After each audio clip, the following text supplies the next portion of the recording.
A lot of this isn't going to make sense to you, and I'm sorry about that. I'm just going to start at the beginning, with the house.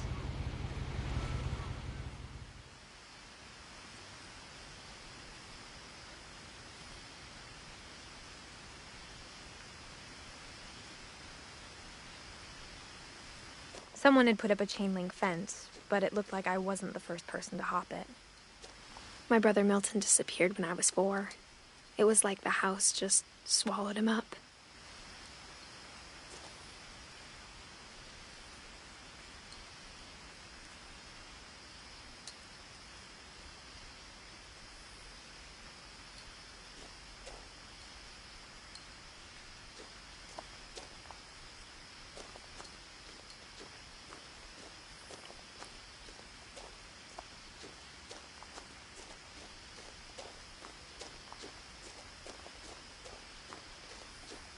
I lived here until I was 11, but I wasn't allowed inside half the rooms.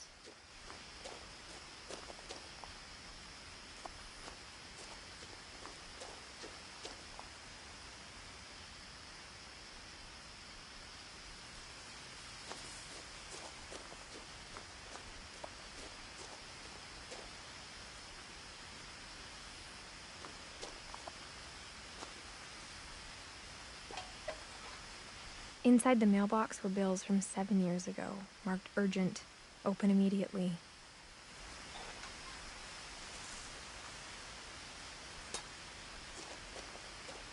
I hadn't been back since my brother Lewis's funeral.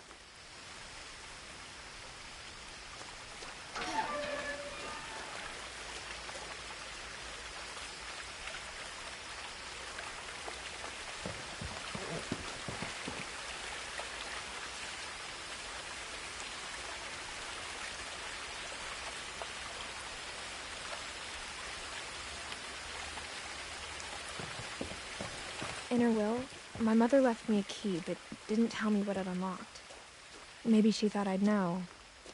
Or she thought that the mystery would be enough to bring me back.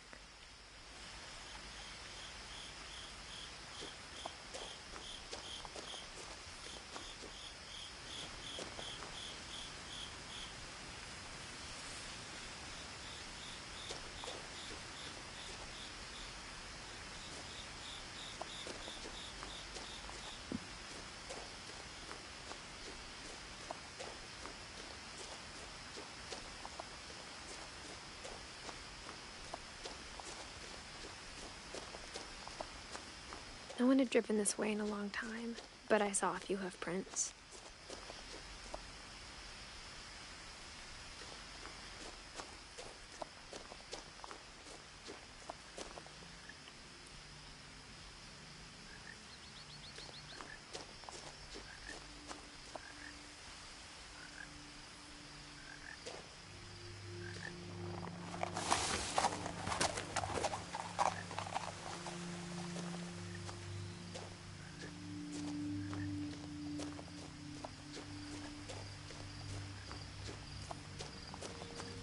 The truth is, even after I inherited the house, I never thought I'd come back to it. But now I had questions about my family that only the house knew the answers to.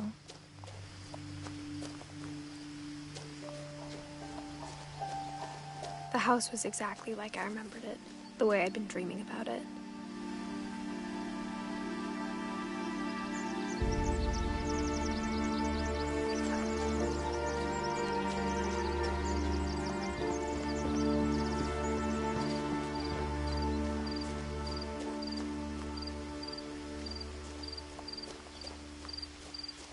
As a child, the house made me uncomfortable in a way I couldn't put into words.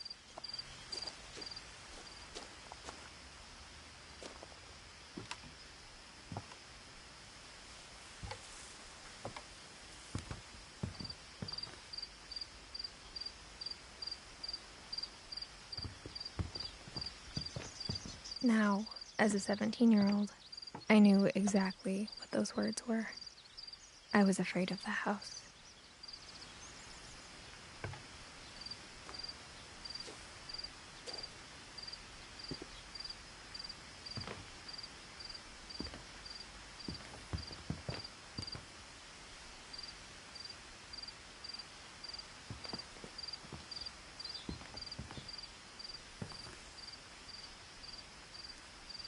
I hoped the key might unlock the front door. It didn't.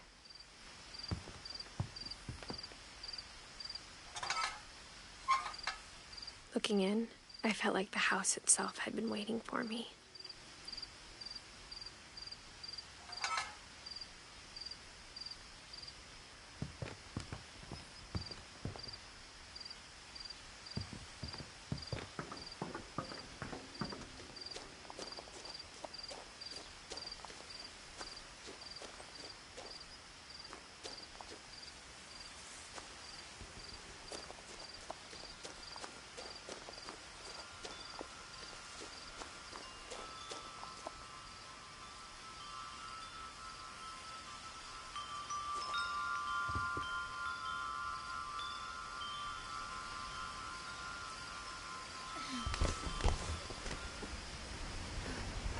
Crawling through the doggy door used to be a lot easier when I was 11.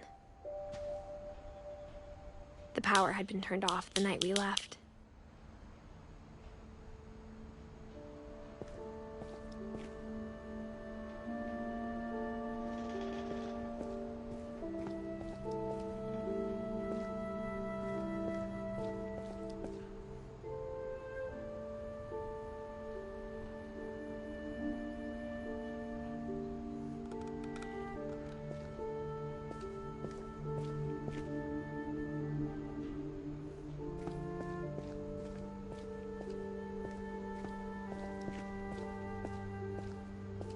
For the first time in years,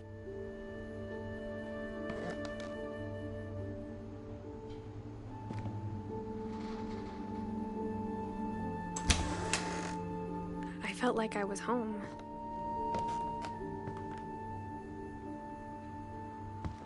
But instead of a family, there were just memories of one.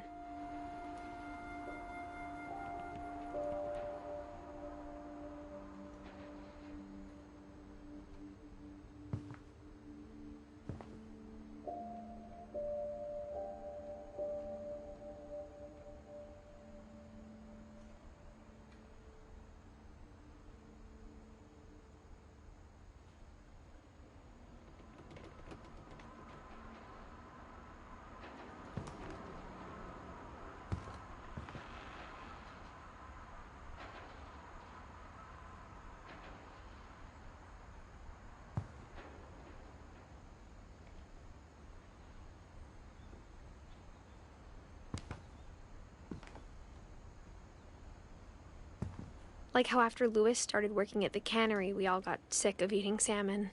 Except our cat, Molly.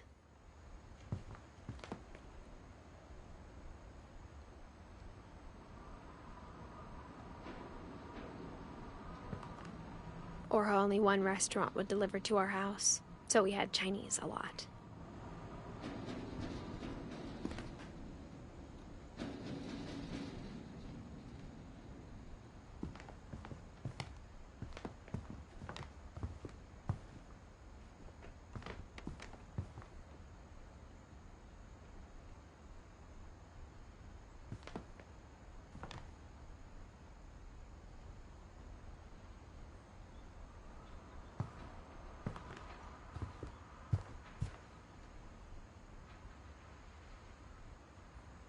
The table was still a wreck from the night we left. It was like a bomb had gone off, killing everyone but sparing the furniture.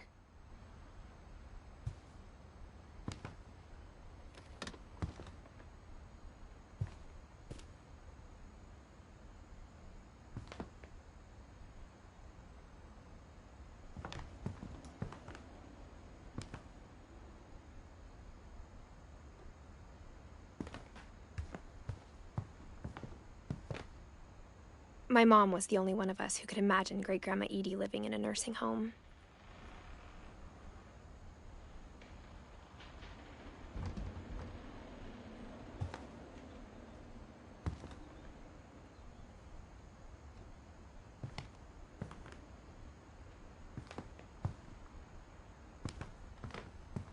Nothing in the house looked abnormal. There was just too much of it, like a smile with too many teeth.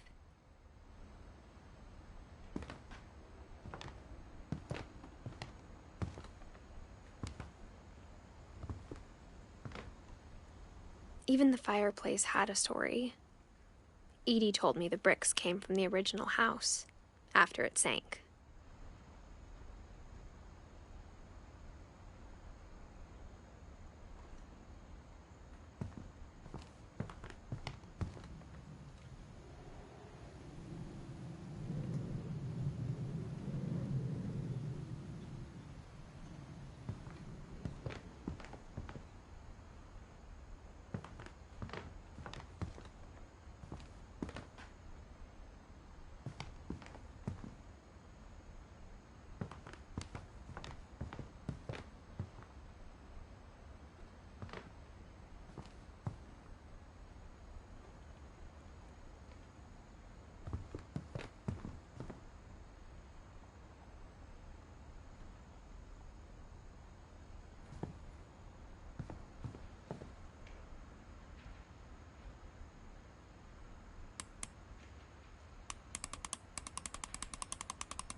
Great-Grandpa Sven built a music box for Barbara, along with the rest of the house.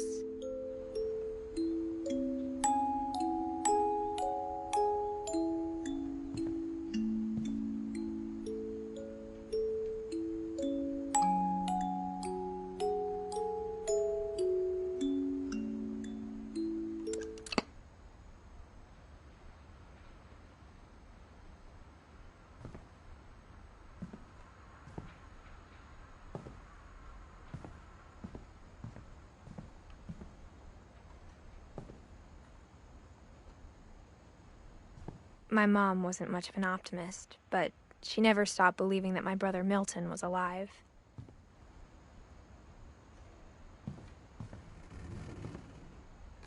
A lot of things got left behind in the whirlwind of that last night.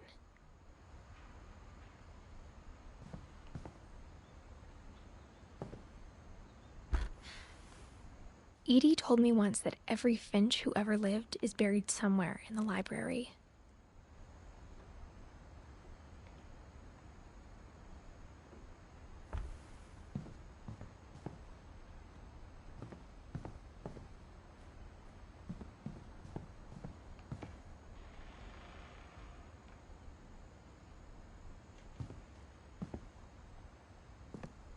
After Milton disappeared, Mom sealed up all the bedrooms. Then Edie retaliated and drilled peepholes.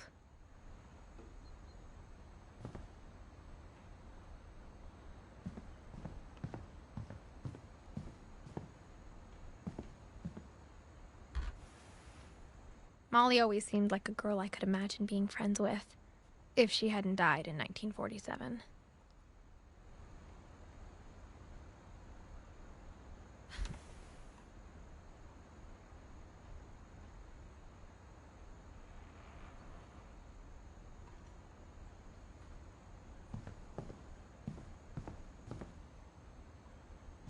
I spent a lot of time playing in Great Uncle Walter's room.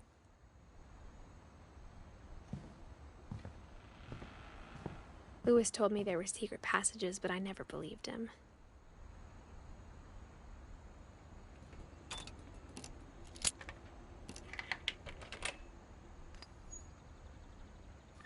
Turns out, my mom was really good at keeping secrets.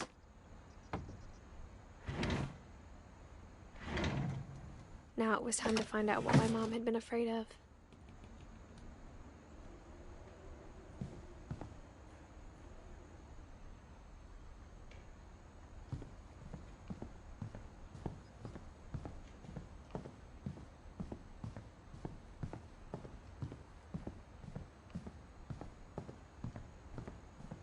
Edie's father, Odin, built the original house.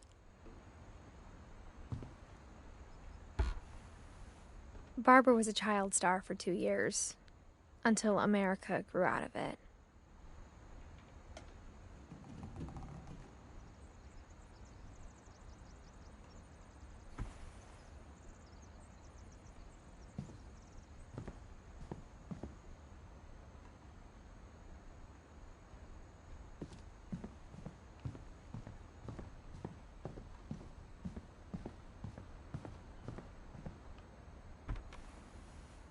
The last time I was in Edith Sr.'s room, I was 10 and she was painting my portrait.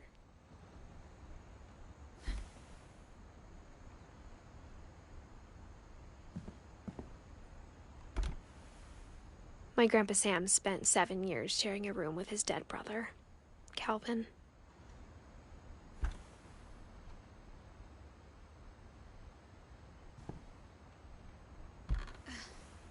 As a kid, I just assumed every house had peepholes and sealed rooms you weren't allowed inside of.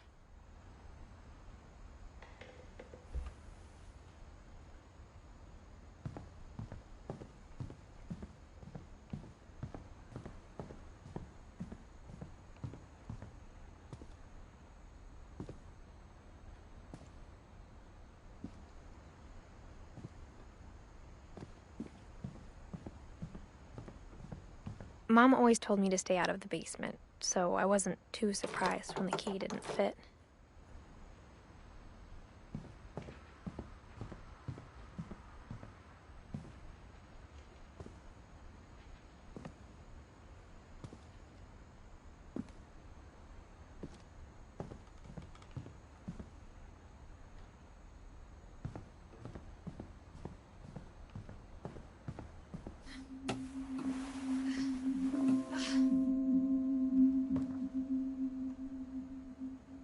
From the paintings on the wall, it was clear my brother Milton had been here before me.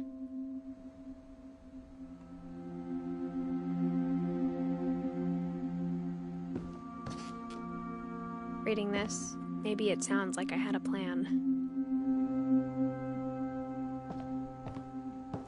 But I had no idea what was behind that door.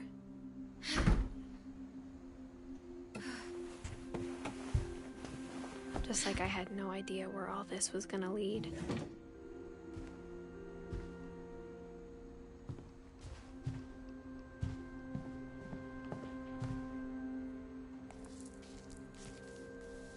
December 13th, 1947. Dear Diary, I'll be gone soon, but I wanted to tell somebody about what's gonna happen. It started when Mom sent me to bed without dinner. I woke up and I was starving, so I looked around for something to eat.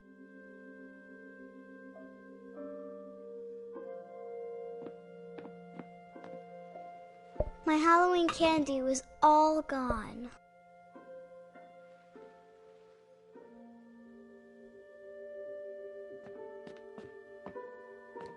The gerbil food was dry, but I didn't mind it.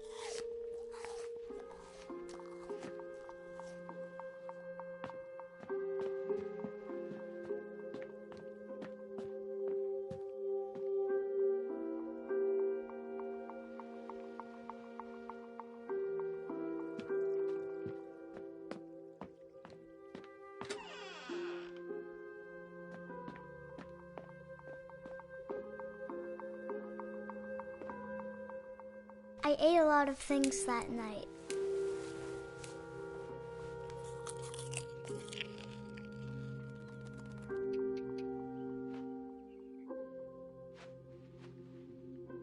I kept eating and eating.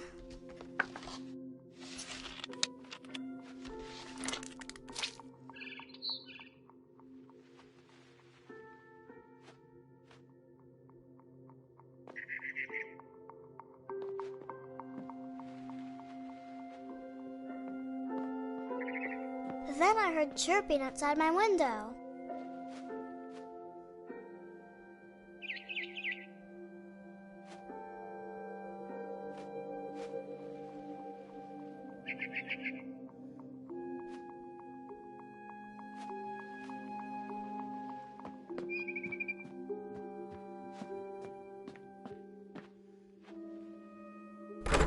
Mom, can I come out now?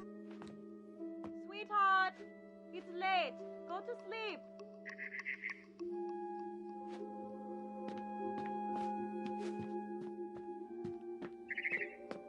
It was a barn swallow going back to her nest.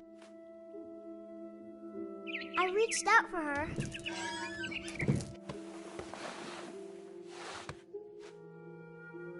And suddenly, I was a cat.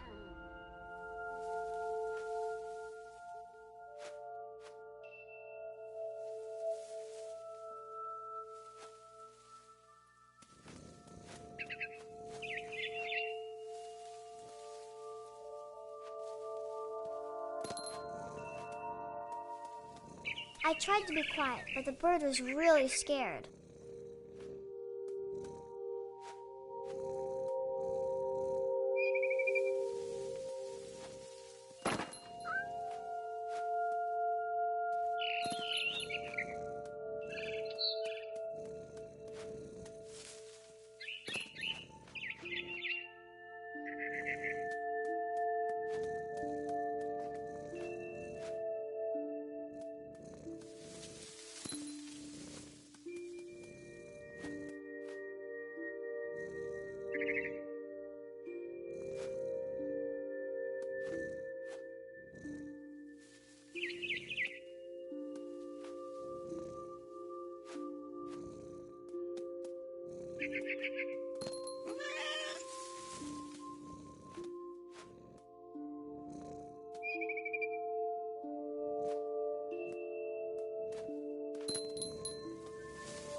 Mom and Dad didn't even look at me.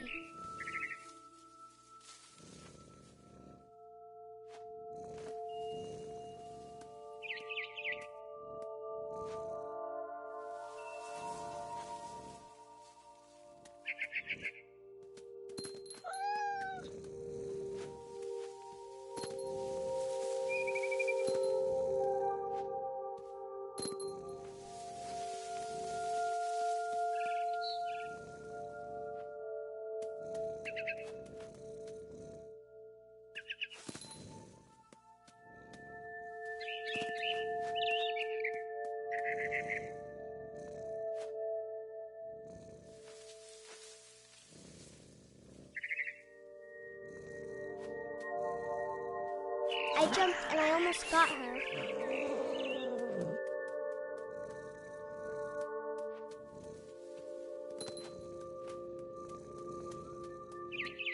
I could tell she was getting really tired.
Now I was up in the big tree.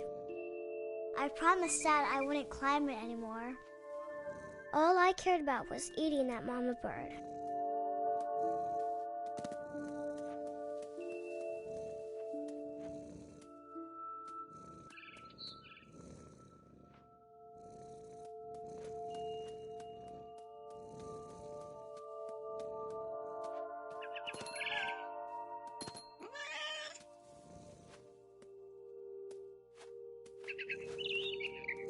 I gobbled her up.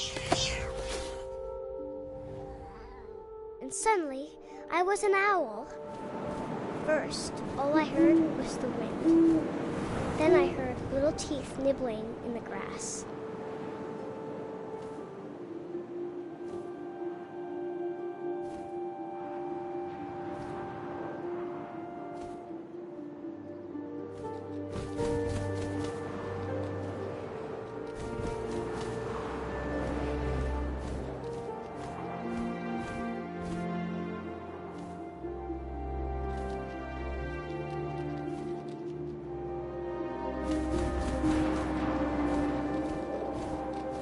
Rabbits.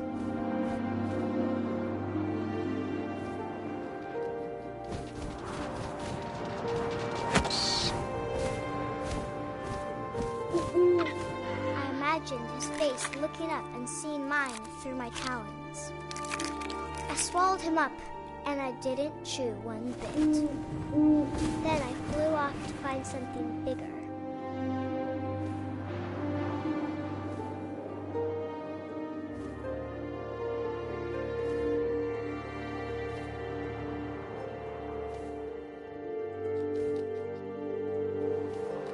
A mama rabbit.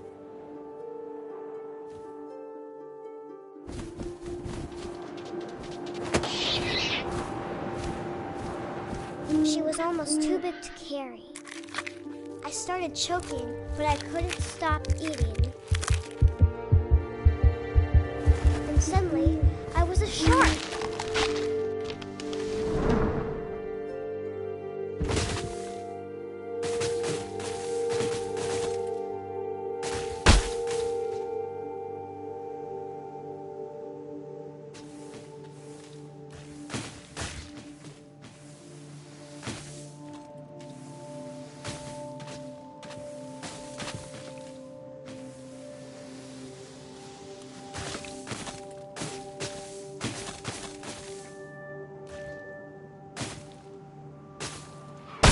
I rolled off a cliff and into the ocean. Now, I was hungrier than ever.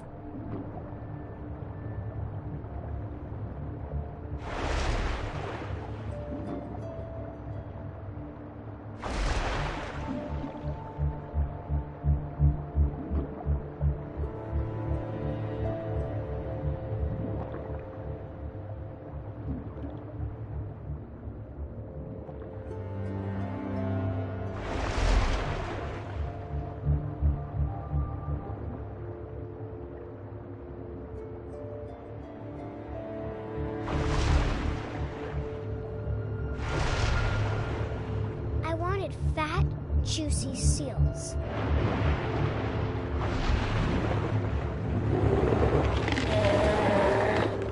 I tore off her flipper, and it tasted really good.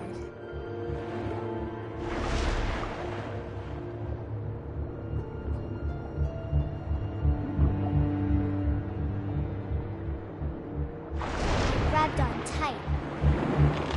When I was so hungry, I jumped out of the water.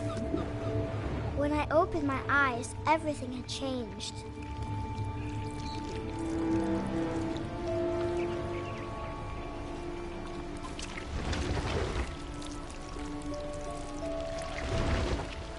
Now I was a monster, and I smelled people everywhere.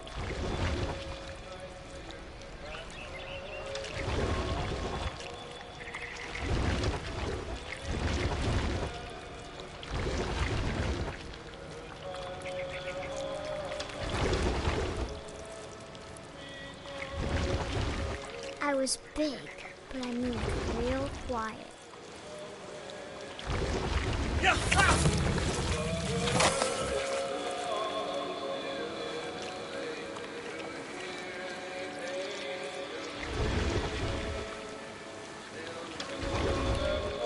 I wanted to stop, but also I didn't.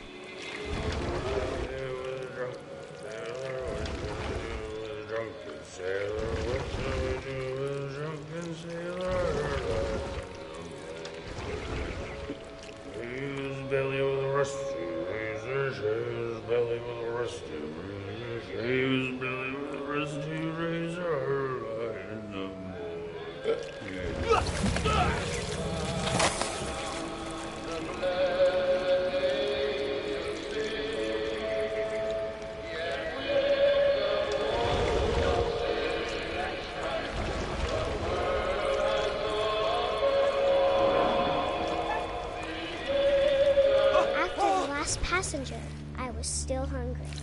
And to cross the water, I smelled something new. Something I had to have, so I swam towards it.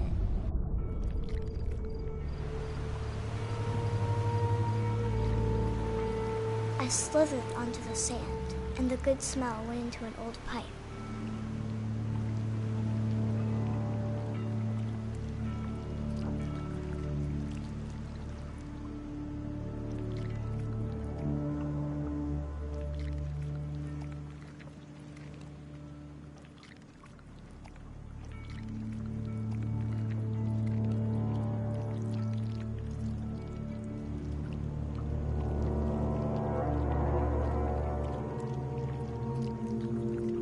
I got closer and closer.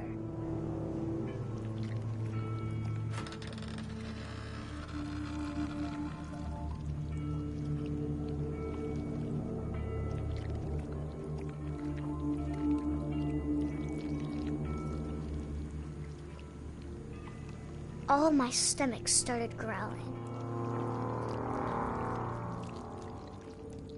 And suddenly, I was me again. I held my breath for a long time, but I couldn't hear anything. I think it's waiting for me to fall asleep. But it's not going to wait much longer. It needs to feed, and we both know I will be delicious.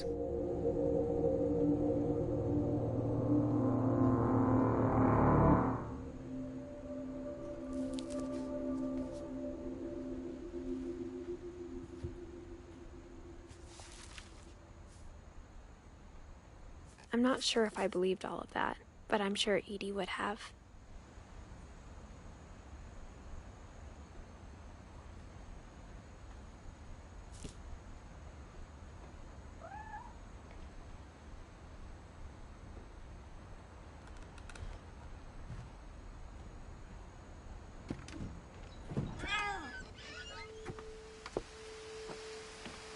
This will be obvious later, but my mom never told me any of these stories. Edie would have, but Mom didn't like bringing up the past. Though, when we adopted a stray kitten, she was the one who named it Molly. I spent a lot of time in Great-Grandma Edie's room.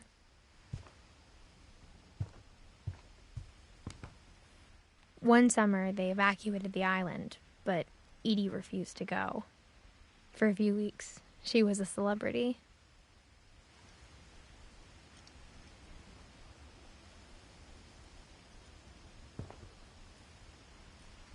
When Edie told people Sven was killed by a dragon, she could also have said he was building a dragon-shaped slide that collapsed. She could have, but she didn't.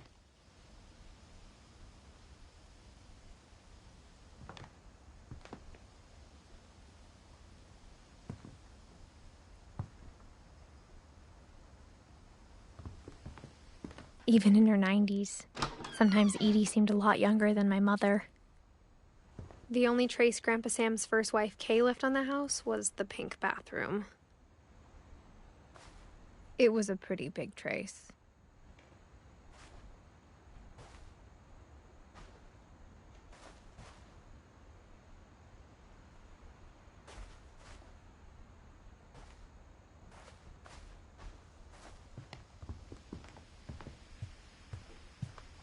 Louis died a week before we left, but Edie had already started to memorialize him.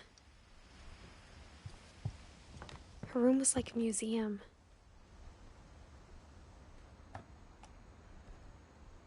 For 500 years, the Finches have been famous throughout Norway for their fortune and misfortune.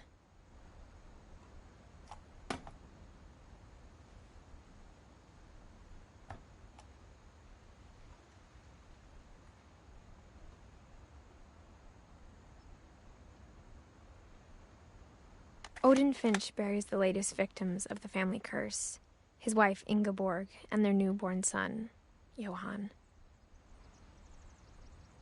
On January 7th, 1937, he set sail with his family and his house, hoping to leave the curse behind. But 40-foot waves off the coast of Washington send the house and Odin to the bottom of the sea. Odin's daughter Edie with husband Sven and baby Molly, step ashore on their new home, Orcas Island. Odin Finch is the first to be buried in the new family cemetery. His daughter Edie is already dreaming of a new Finch house.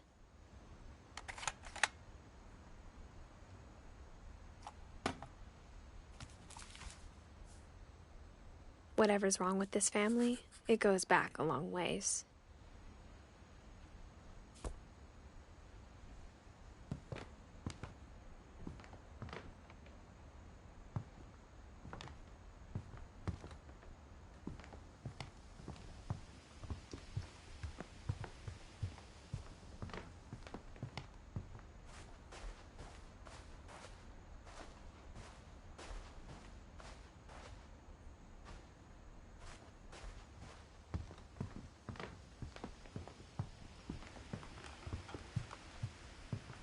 Edie gave a big interview about a mole man living under the Finch house. My mom was furious.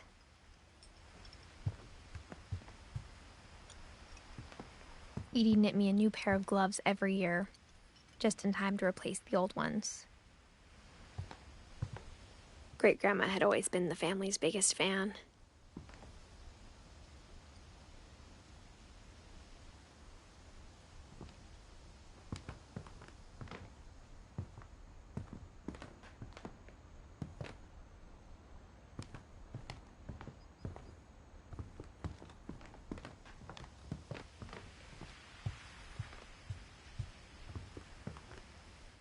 I hadn't thought of myself as Edith Jr. for a long, long time.